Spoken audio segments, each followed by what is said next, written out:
Hi, this is Lucia with The Art of Love. I'm a dating and relationship expert specializing in helping you get your ex back. And welcome back, No Contact Army.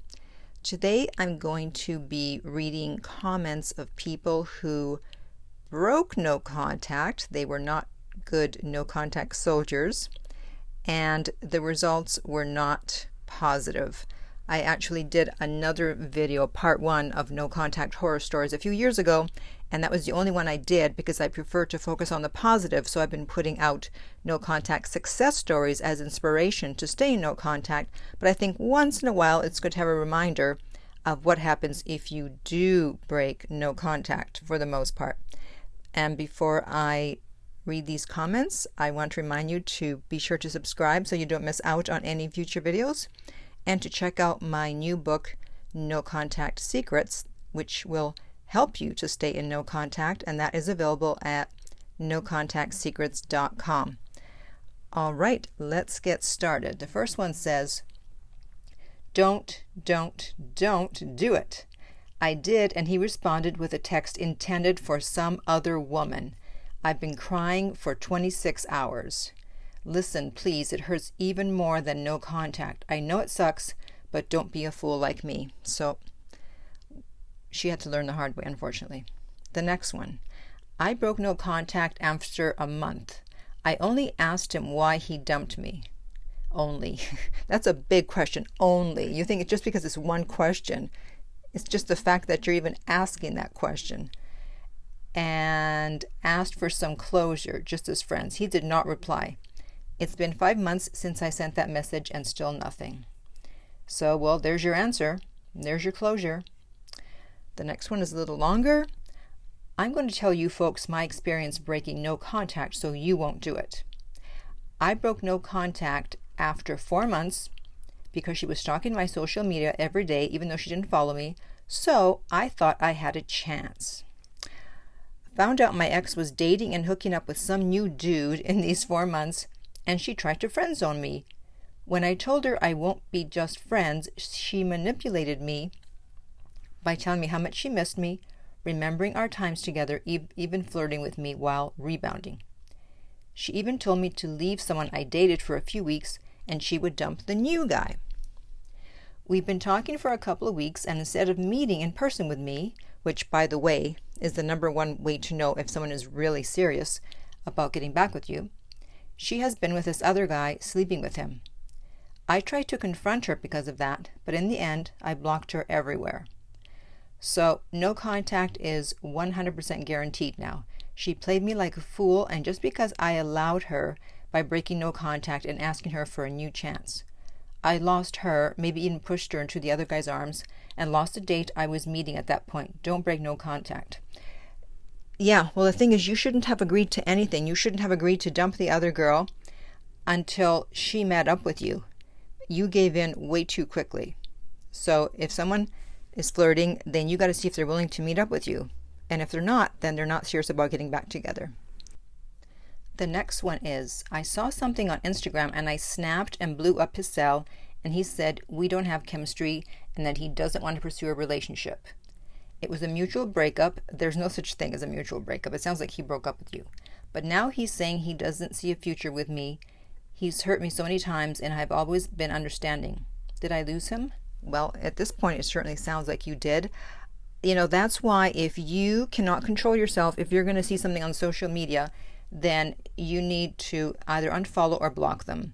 If you're going to be tempted to break no contact, if you see something, then please block them on social media or anywhere else. Okay, the next one. I broke 70 days no contact a week ago. I never said a single word to her after the breakup. For some reason, I just felt compelled to finally bring my voice to the situation. I simply texted, if you change your mind about getting back together, let me know. I hope you and your family are well.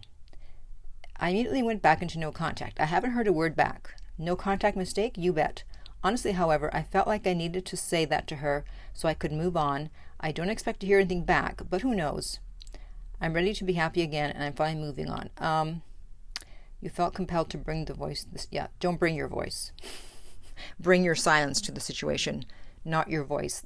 There was no need to do that. But you think, oh, well, I got to tell her, by the way, if you change your mind, let me know. Do you really think that if someone changes their mind, they're not going to let you know? They're going to think, gee, I really want to change my mind and go back, but they never said anything about letting them know if I change my mind, so I'm not going to contact that. Come on. People think of all kinds of reasons as to why they should break no contact.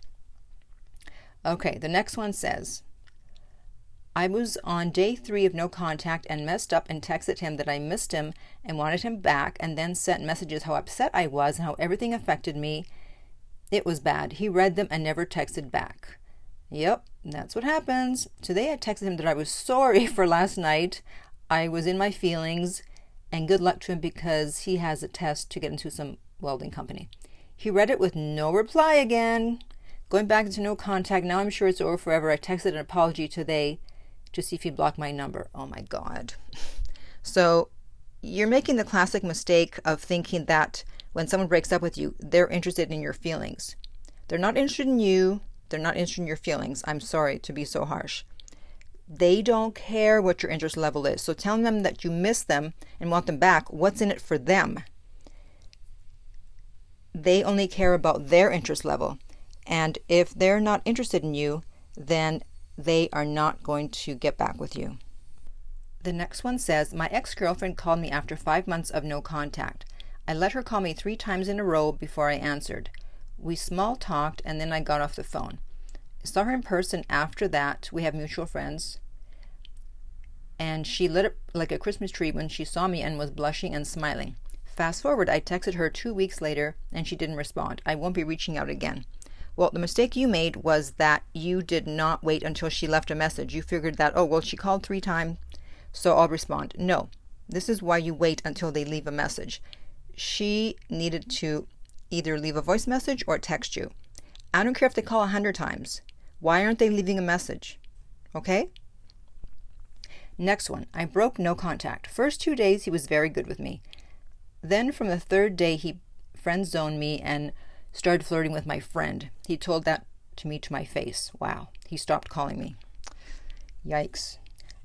Next one. I broke no contact because I was drunk, and guys, do not do it because you will just get yourself hurt again.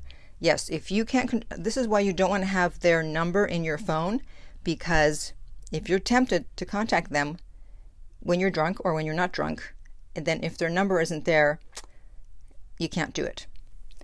Okay, next one. I broke it yesterday. Sent her a text asking that she should work with me in trying to get her trust back. That's our issue. Not cheating or dishonesty. I didn't get a response. Funny, when I don't reply to her, she has a fit. So that one didn't work out. I broke after 16 days. It wasn't good at all. I was rejected again. I feel terrible. Don't know what to do. Back to no contact.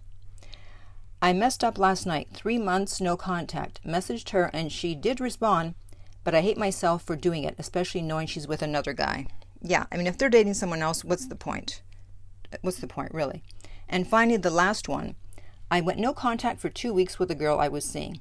I texted her and she immediately responded.